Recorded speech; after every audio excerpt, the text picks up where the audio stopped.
있었다. 예, 오늘은 예수님이 메시아임을 입증함으로 전도하라 라는 제목으로 같이 말씀을 살펴보겠습니다. 우리들은 어떻게 전도할 수 있습니까? 정말 어렵지요. 전도 요령은 무엇입니까? 오늘 본문에서는 5가지 전도 요령을 우리에게 가르쳐 줍니다. 첫 번째는 불신자들이 있는 곳으로 먼저 가라. 두 번째는 불신자의 선지식을 이용하여 복음을 설명하라. 세 번째는 불신자에게 예수 수용 여부에 따라 영생과 파멸이 있음을 반드시 언급하라.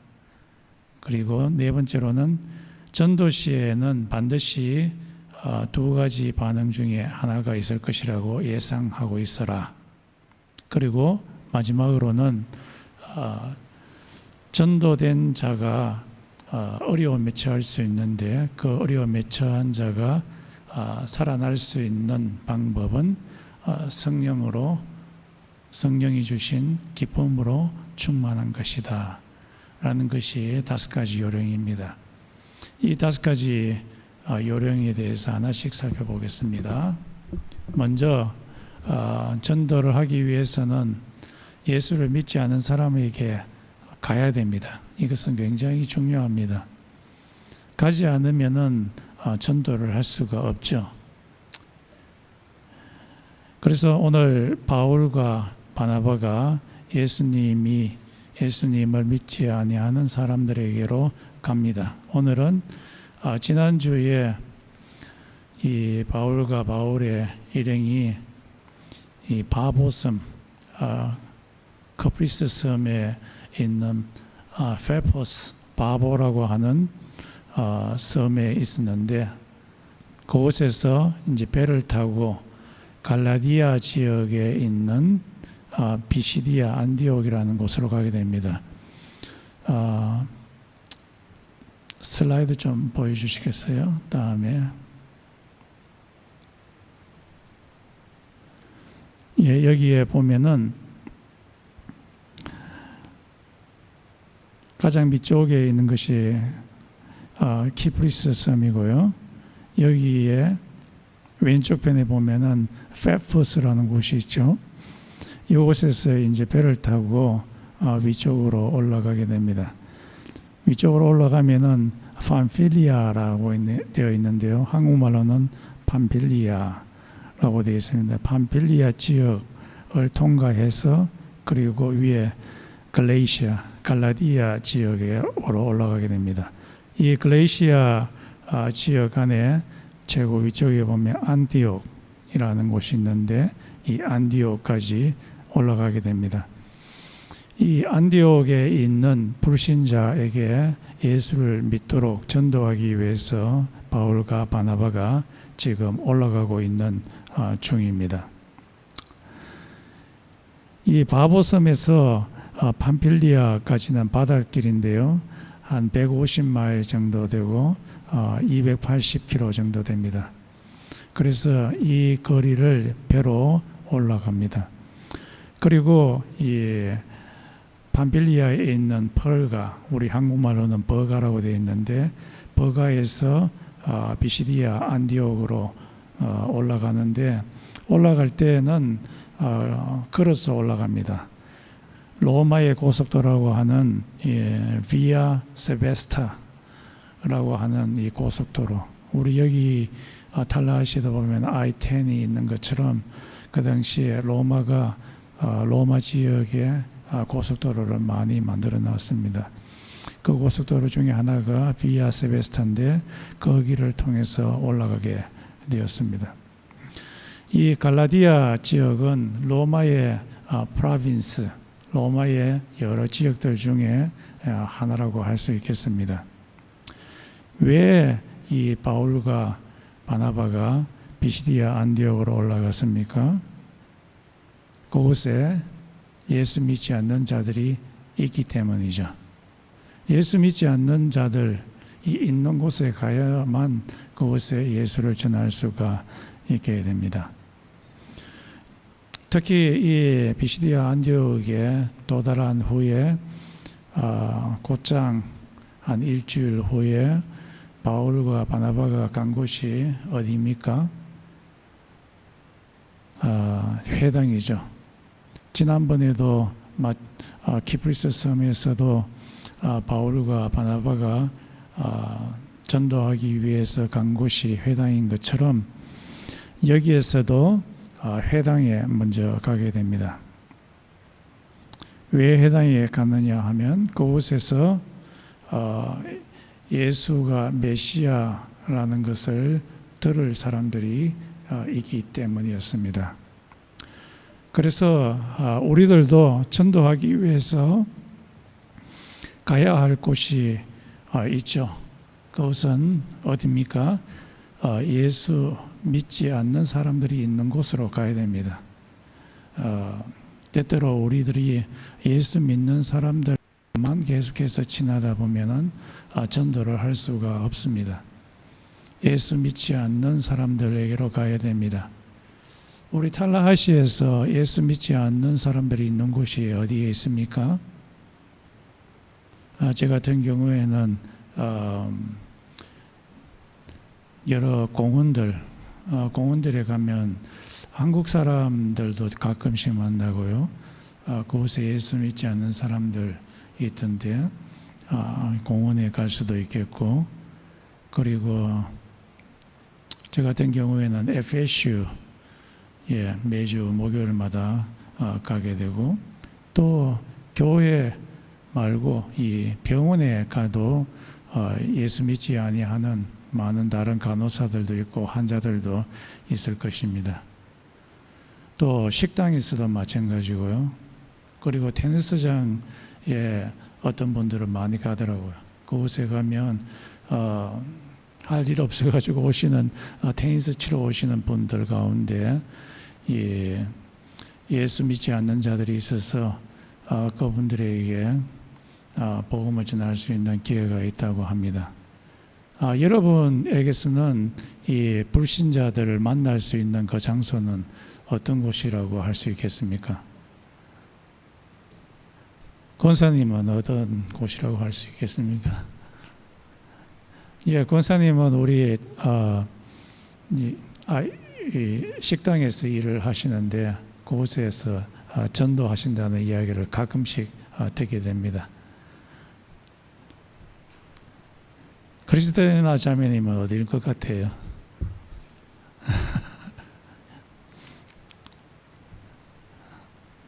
우리 학교 선생님이시니까 학생들을 만날 수 있는 학교라고도 할 수 있겠지요.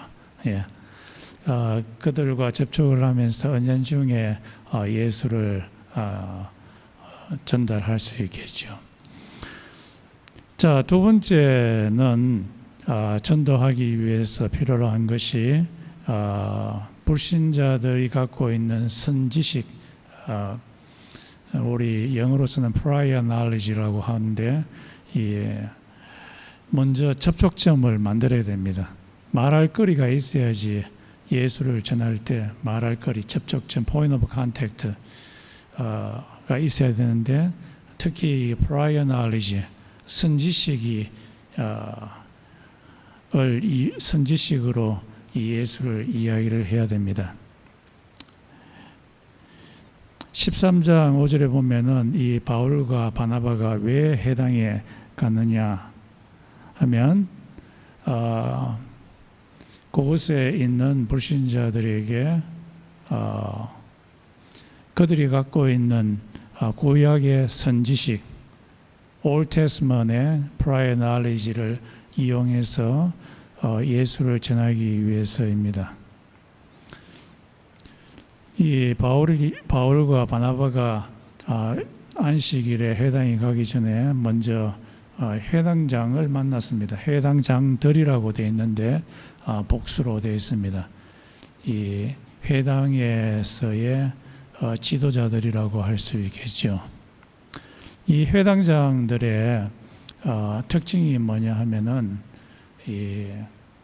각 지역마다 회당을 지을 때, 빌딩을 지을 때 도네이션을 한 사람들이 이 회당장이라고 할 수 있습니다. 특히 이 회당장들은 이 회당의 바닥에 보면 모자이크로 만들어 놓는데 그것을 빌드할 수 있는 돈을 도네이션한 사람이라고 할 수 있겠고, 그리고 이 주이시 커뮤니티를 잘 운영할 수 있는 그런 사람들이라고 할 수 있겠습니다.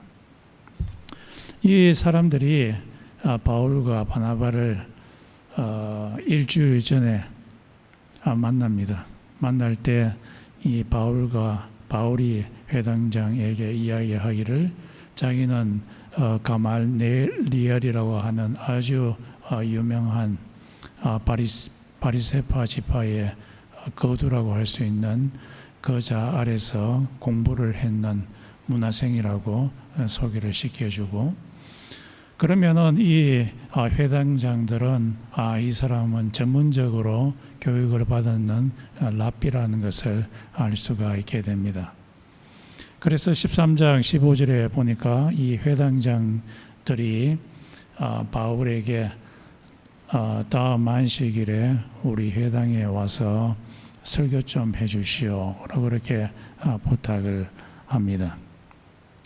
그래서 이 다음 안식일에 이 회당장이 먼저 이런 단상에 서서 사람들한테 소개를 합니다. 바울이라는 분이 와서 우리한테 encouragement의 말을 해줄 거라고, 설교해 줄 거라고 그렇게 이야기를 하고 설교를 부탁을 하는데, 먼저 이 회당장이 구약 성경의 말씀을 읽습니다. 그 읽는 그 내용이 두 군데가 있는데, 첫 번째는 토라 중에서 한 몇 구절을 읽고, 또 선지서 가운데서 몇 구절을 읽습니다. 이 회당장이 읽은 이 토라의 구절은 신명기 4장 25절에서 26절에 있는 말씀입니다.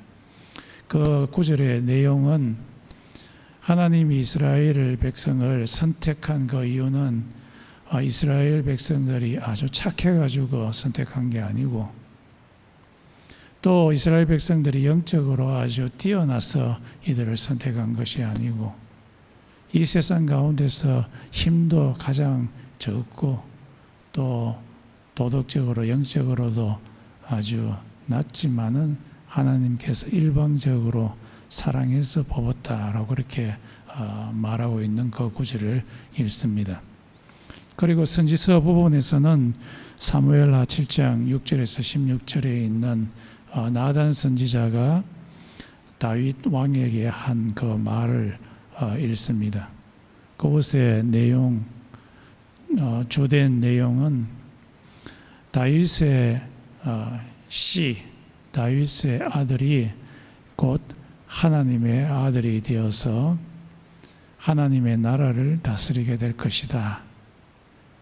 이 다윗의 아들, 이 아들을 기대하라라는 그 내용입니다. 이 회당장이 이 본문을 예배 가운데 읽습니다. 우리가 예배 가운데 본문을 읽지요. 이 읽는 것은 굉장히 중요합니다. 회당 예배 가운데서 하나님의 말씀을 읽는 것이 예배 가운데서 가장 중요한 부분 중에 하나이기 때문입니다. 이 말씀을 읽는다는 것은 하나님의 말씀의 권위 아래에 있는다라는 그런 의미입니다.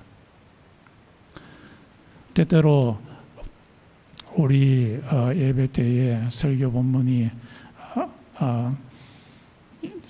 성경 본문이 길어가지고 좀 지루할 수도 있지만은 좀 참고 읽읍시다. 그러고 나서 이 회당장이 바울에게 설교를 요청합니다. 바울이여, 나오셔서 우리에게 할 말이 있으면은 설교를 좀 해주시오.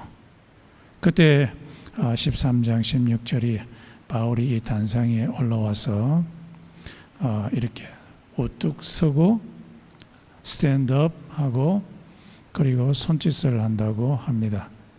이렇게 선다는 말은 이 청중들에게 나를 보고 내 말을 들으라 라는 그 말이고, 손짓을 한다는 말은 그쪽에 있던 청중들이 조금 시끄러웠던 것 같아요.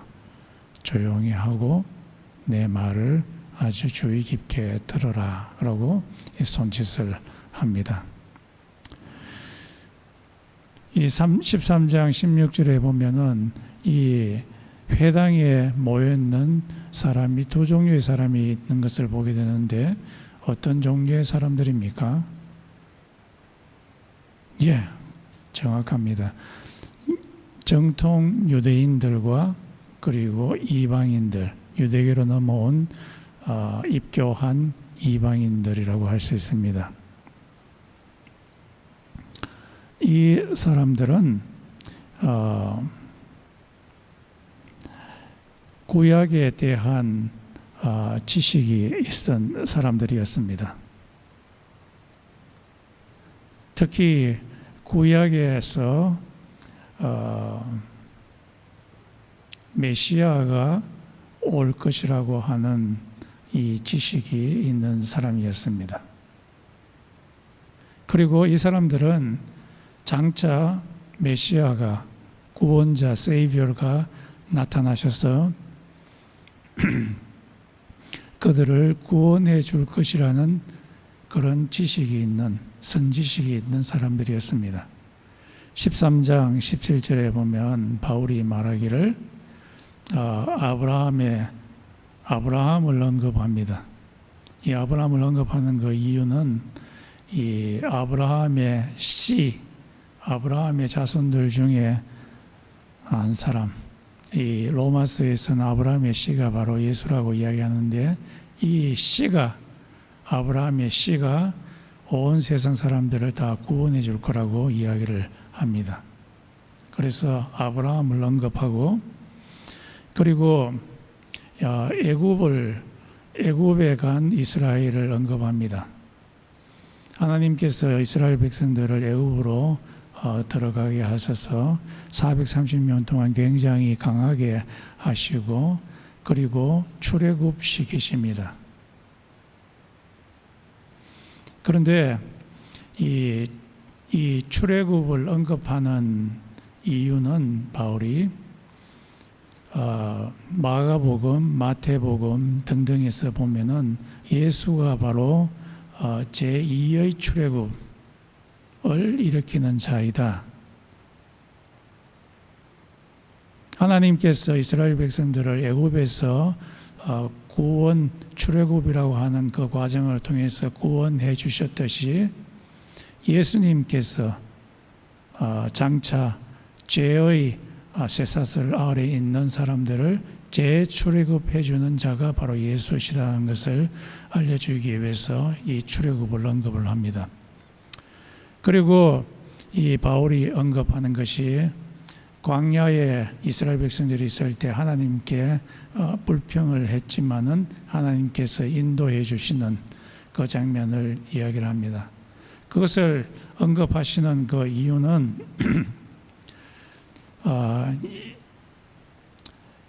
산헤드린의 지도자들, 그리고 빌라도가 예수를 죽여버렸죠. 십자가에 죽여버렸지만은 하나님께서 이 예수를 살리심으로 구원자로 살리셨다라는 것을 나타내기 위해서 이 광야의 이스라엘의 불평을 언급을 하고, 또 바울이 언급을 한 것이 이 하나님께서 이스라엘 백성들을 가나안 땅, 약속의 땅으로 이끌어 주셨다라는 것을 언급을 합니다. 그것을 언급한 그 이유는 예수님이 바로 구원자가 되어서 이 세상에 있는 사람들이, 예수를 믿는 사람들을 약속의 땅, 하늘의 천국으로 인도해 줄 것이라는 것을 나타내기 위해서 언급을 합니다. 그리고 또 언급한 것이 사사들에 대해서 언급을 합니다. 이 사사들은 이스라엘 백성들이 하나님께 죄를 지음으로 주위에 있는 나라에 의해서 침입을 당해서 엄청난 고생을 합니다. 그때 사사가 나타나서 구원해 줍니다, 이스라엘을. 그래서 이 사사들은 헬라어로 말하면 소테르, 구원자라고 할 수 있습니다. 크리스메릭 밀리터리 리더라고 할 수 있겠죠. 그래서 아주 강력한 밀리터리 리더로서 이스라엘 백성들을 구원한 것처럼 바로 예수님이 온 우주의 밀리터리의 리더로서 우리들을 구원해 줄 것이라는 것을 나타내기 위해서 이 사사들을 언급을 합니다. 그리고 마지막으로 아주 중요한 것이 사무엘하 7장 12절에서 14절에 있는 나단이 다윗에게 가서 언급한 이 다윗의 몸에서 날 자가 바로 이 하나님의 아들이 되어서 하나님의 나라를 통치하게 될 것이라는 그 말입니다. 그래서 이 신약 학자들이 항상 언급하는 이 구절이 예수를 증명하기 위해서 언급하는 구절이 사무엘하 7장 12절에서 14절에 있는 다윗의 아들입니다. 이 다윗의 아들이 바로 하나님의 아들로서 이 세상을 구원해 줄 자라는 것입니다. 그래서 이 하나님의 아들, 다윗의 아들이 이 세상에 와서 구원해 줄 이 구원자를 유대인들은 아주 갈망을 했습니다. 그래서 구약 성경이 다 끝나고 나서 말라기까지 있는 끝나고 나서 Second Temple Period, 이 제2 성전 기간 동안에 신약이 나타나기 전까지 그 기간이 Second Temple Period이라고 하는데 그 동안에 많은 유대인들의 글들이 있었습니다. 이 유대인들의 글들에 보면은 이 메시아 사무엘하 7장 12절에서 14절에서 언급한 그 메시아 하나님의 아들이 나타나서 자기들을 구원해 주기를 굉장히 갈망했다는 것을 보게 됩니다. 그 제2성전 문서들 중에 하나가 이 솔로몬의 시편이라는 책인데요. 거기 보면 이렇게 언급하고 있습니다. Behold, O Lord, and raise up to them their king, the son of David, at the time in the which you choose, O God, that he may reign over Israel, your servant. 라고 되어 있습니다. 그래서 당신이 언급했던 사무엘하 7장 12절에 14절에서 언급했던 그 메시아 하나님의 아들 다윗의 아들이 오셔서 우리를 구원해 주소서라고 아주 갈망적으로 이야기를 합니다. 그런데 그 메시아가 진짜 메시아 되는 그 조건은 죽음에서 부활한 자가 되어야 합니다. 그것이 조건이라고 할 수 있겠습니다. 그래서 이 바울이 이 죽은 자가 다시 살아나서 구원자가 될 조건에 대해서 이사야서 55장 3절과 그리고 시편 2장 7절 그리고 시편 16장 10절에서 언급을 합니다. 여기에 보면은 16장 10절에 보면 시편 You will not abandon my soul to Sheol or let your Holy One see corruption 이라고 말하면서 이 장차 나타날 그 구원자는 썩음을 보지 않을 자다 라고 말하면서 장차 나타날 그 메시아 구원자는 다시 부활한 자여야만 한다 라고 이 조건을 이야기를 합니다. 그리고 나서 13장 30절에서 37절에 바울이 말하기를 그런데 예수가 바로 부활자이다 라는 것을 언급합니다. 그래서 이 산헤드린의 지도자들과 그리고 빌라도가 예수를 십자가에 못 박아 버리고 그리고 동굴 속에 넣어서 3일 동안 있었지만은 3일 후에 하나님께서 성령을 보내셔서 예수를 살리셨다라고 그렇게 언급을 합니다. 이렇게 언급하게 되면은 듣던 청중들이 이 예수를 어떻게 생각하게 될 것입니까? 예수가 바로 메시아이구나, 우리를 구원할 자이구나 라는 것을 인식하게 됩니다. 왜 바울은 이런 증명 과정을 통해서 예수가 메시아인 것을 증명하려고 합니까?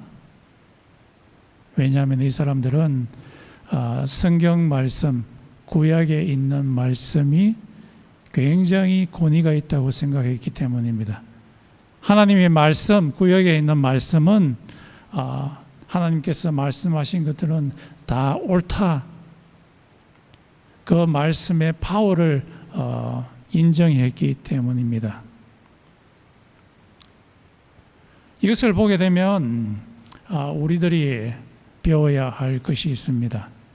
우리들도 전도를 할 때 상대방이 어떤 선지식을 갖고 있는가 먼저 살펴보고 그들의 선지식을 이용해서 예수의 메시아 되심을 설득해야 될 것입니다. 지난주 목요일에 제가 FSU 스트로이처 라이브러리 앞에 전도하러 갔습니다. 그곳에 가니까 한 제시라고 하는 한 청년이 벤치에서 앉아서 공부를 하고 있었습니다. 그래서 너 혹시 예수에 대해서 들어본 적이 있냐라고 그렇게 이야기를 하니까 자기는 예수에 대해서 한번 들어본 적이 있는데 어떤 의미에서 예수에 대해서 들어본 적이 있냐고 물었습니다. General or specific? 이라고 이렇게 얘기했어요. 그래서 내가 제너럴한 상태의 예수에 대해서 들어본 적이 있냐? 그러니까 그래 들어본 적이 있다 그렇게 이야기하더라고요. 그러면서 자기는 사람들이 예수가 The Son of God, 하나님의 아들이라 하는 이야기를 들어보았다. 그런데 자기는 이 예수가 하나님의 아들이라는 것을 잘 믿지 못하겠다. 왜 그러냐? 그렇게 이야기하니까 자기의 패밀리 religious background이 Jewish background이기 때문이다 라고 그렇게 이야기를 했어요. 그래서 이 친구가 주이시구나 그렇게 생각해서 오늘 우리가 읽었던 본문 말씀 사무엘하 7장 12절에 있는 14절 말씀을 제가 인용을 하면서 그곳에 보면 다윗의 아들 곧 하나님의 아들이 와서 우리를 구원해 주실 것이라는 그 소식이 있다. 이 메시아를 믿으면은 영생을 이터널 라이프를 얻지만은 그러나 이 메시아를 예수를 믿지 아니하면 영원한 멸망 가운데 빠지게 된다. 믿을래? 이렇게 물어봤어요. 좀 한참 생각하더니만 아직까지 못 믿겠다고 그렇게 이야기를 했습니다. 어쨌든 간에 우리들이 전도할 때 상대방이 어떤 지식이 있느냐 그것을 먼저 파악을 하고 그 지식을 갖고서 전도해야 될 것입니다. 제가 대학교 다닐 때에 유기화학 선생님이 들어오셔서 학생들한테 이런 이야기를 합니다. 이분은 예수 믿는 선생님이셨어요. 자기가 사람 시체를 다 태워가지고 한번 분석을 해봤더니만 화학적으로 땅에 있는 흙의 성분과 똑같더라. 그렇게 이야기를 했어요. 그러면서 말하기를 창세기라고 하는 성경에 하나님이 흙을 갖고서 사람을 만들었더라 라는 그런 말이 있더라. 그렇게 이야기를 했어요. 그곳에 앉아있던 학생들은 다 이 화학의 재료들, 화학적인 재료들에 대한 지식을 있는 사람들이었어요. 이 말을 들었던 불신자들 중에 얼마는 불신자 학생들 중에 얼마는 이야 성경에 하나님이 흙으로 사람을 지었다는 그 말이 맞기는 맞구나 라는 생각을 갖게 되었을 겁니다. 그러면서 이 성경 속에 나타난 하나님의 아들 예수까지 연결할 수도 있었을 것이라는 그런 생각을 갖게 됩니다. 여러분이 처해 있는 그 환경은 각각 다 다릅니다. 레스토랑에서 일하는 분, 또 병원에서 일하는 분, 학교에서 일하는 분, 다 불신자를 만나게 될 텐데 어떻게 복음을 전해야 되겠습니까? 그 사람들이 어떤 prior knowledge가 있는가를 잘 살펴보고 그것을 이용해서 지혜롭게 예수를 연결시켜야 될 것입니다. 자, 마지막으로 이 바울이 선지식을 이용해서 예수가 어떤 자인지 소개한 후에 마지막으로 한 말은 이 예수가 구원자인데 이 예수를 받아들이면은 영생을 얻을 것이고 받아들이지 않으면 파멸을 맞이할 것이다 라고 그 회당에 앉아있는 사람들에게 말을 했습니다.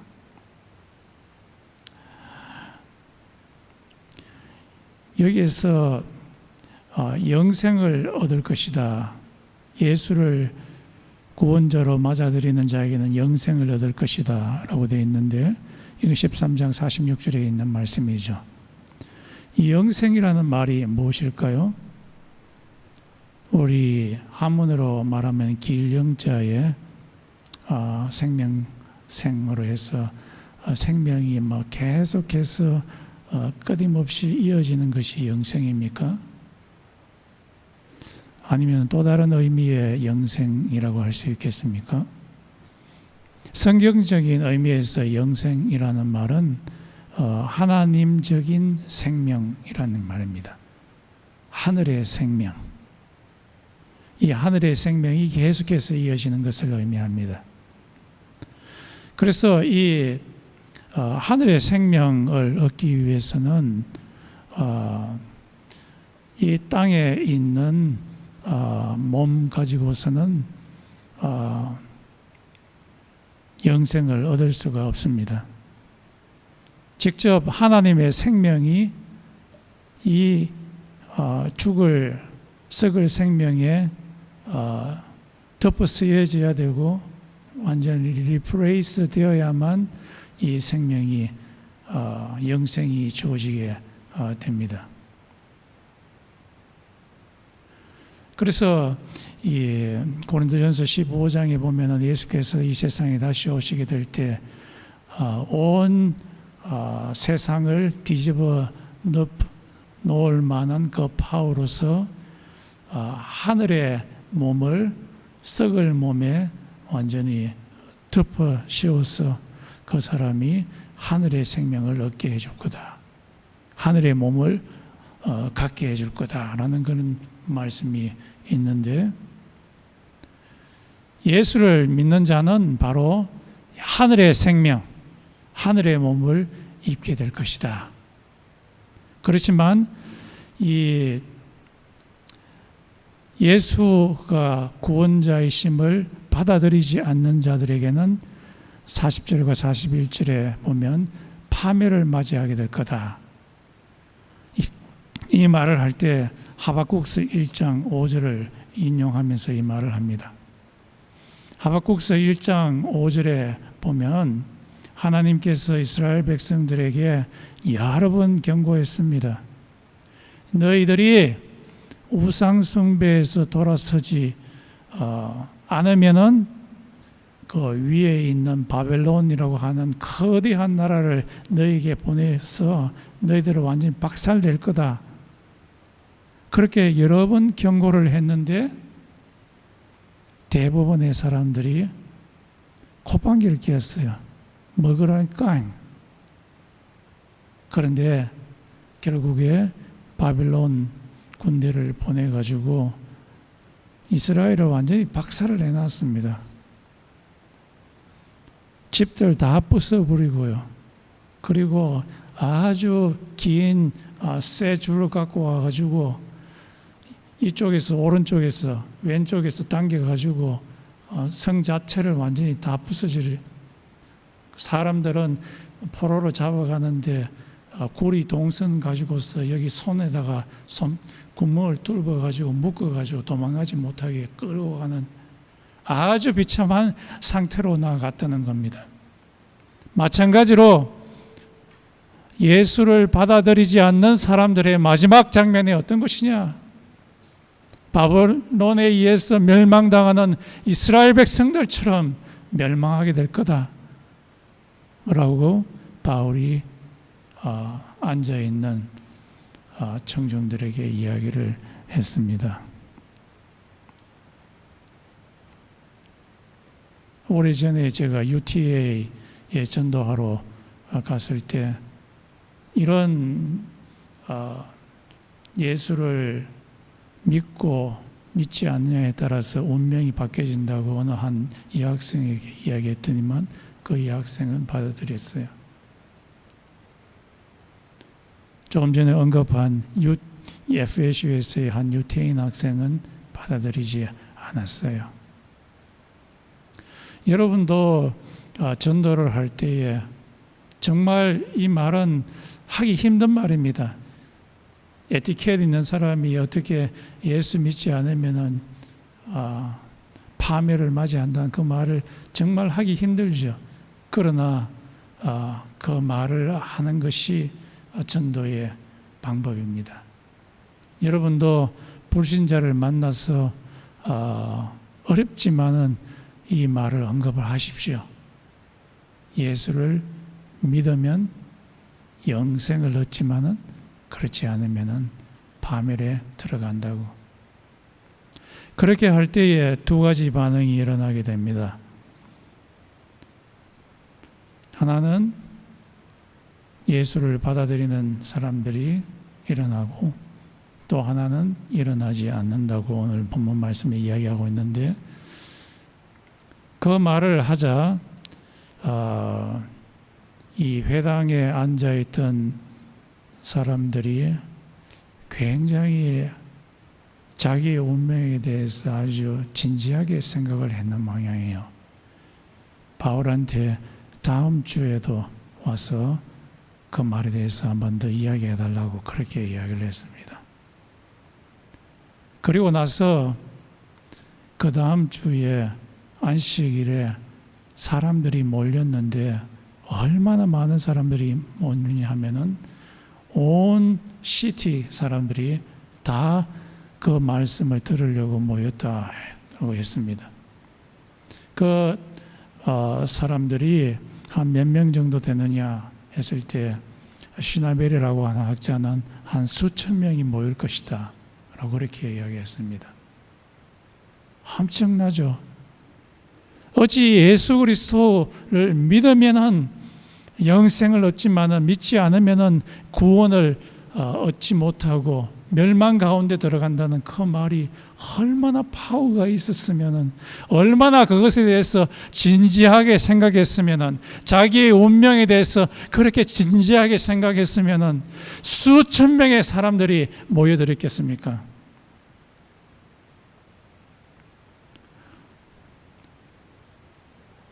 또한 이 복음에 대해서 반대하는 사람들이 있었다고 합니다. 이 사람들은 회당에 있었던 유대인들이고 또한 이방인들입니다. 왜 이 사람들이 이 복음을 반대했을까요? 첫 번째 이유는 바울이 미셔너리 워크이 대성공을 거두니까 그 마음속에서 무엇이 일어났을 것 같습니까? 질투가 일어난 거죠. 남이 잘 되면은 배 아픈 것이 인지상정이죠. 질투 때문이고, 또 다른 이유는 경제적인 이유 때문입니다. 지금까지 유대 회당은 로마 정부로부터 엄청난 경제적인 혜택을 받았습니다. 그런데 유태교하고 거의 비슷하게 생기는 이 기독교 교회가 생기게 되면 지금까지 자기들이 먹던 밥그릇이 어떻게 됩니까? 빼앗기지는 거죠. 그래서 경제적인 privilege, right, 권리들이 점점 빼앗기게 되는 것을 보니까 와, 미치겠다. 내끼 빼앗기다니, 돈을 빼앗기다니. 그래가지고 이 바울이 전하는 복음을 싫어하고, 그리고 바울을 그 지역에서 쫓아내 버렸습니다. 돈하고 연관된 것은 사람들을 굉장히 몰아내고 자기 주위에 있지 않게 하는 경향이 큽니다. 한국에서 노사 분쟁이, 투쟁이 일어나는 이유가 뭡니까? 자기의 경제적인 권리가 빼앗기기 때문에 그러합니다. 마찬가지로 이 사람들도 마찬가지입니다. 그래서 여러분이 예수가 메시아라는 것을 사람들한테 전할 때 두 가지 반응 중에 하나가 있을 것이라고 기대를 하고 하시기를 바랍니다. 마지막으로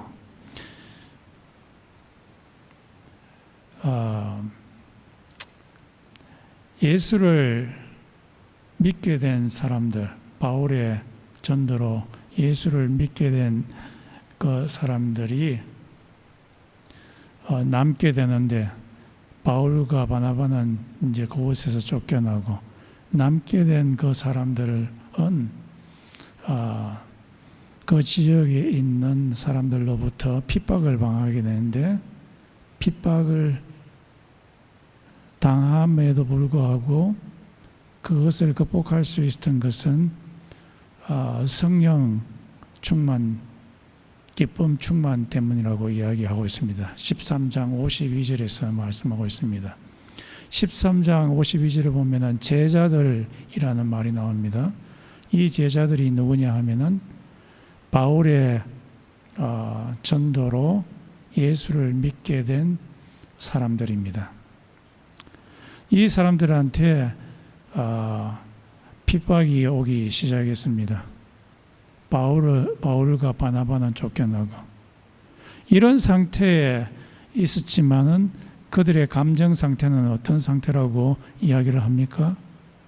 기쁨 충만, 성령 충만이라고 이야기를 합니다. 어떻게 이들이 이런 기쁨으로 충만할 수가 있게 되었습니까? 그것은 하나님의 프레젠스, 성령님께서 그들을 휩쓸고 갔기 때문입니다. 예수님께서 말씀하셨죠. 자기가 떠나가면서, 내가 떠나가면 나 외에 다른 내가 보낼 이 보혜사 성령이 너희를 챙길 거다. 그렇게 말씀하신 것처럼 성령님께서 오셔서 그 많은 군중들 가운데, 마음 가운데 깊이 스며들었습니다. 성령님께서 그 마음속에 깊이 스며드니까 아무리 주위 환경이 핍박이 오고 아픔이 오고 어렵지만은 그 마음은 기쁨으로 충만했던 겁니다. 주위 환경이 문제가 되지 않습니다. 그 마음이 성령으로 충만해져 있는가, 성령에 의해서 기쁨으로 충만해져 있는가, 평강으로 충만해져 있는가가 문제인 겁니다. 성령으로 충만해져 있으면은 주위 환경이 아무리 열악해도 견뎌나갈 수가 있습니다. 그래서 이것이 우리에게 의미하는 바가 뭡니까? 우리의 환경이, 예수 믿는 사람들의 환경이 아무리 열악하다 할지라도 이것을 이길 수 있는 방법은 성령 충만한 것입니다.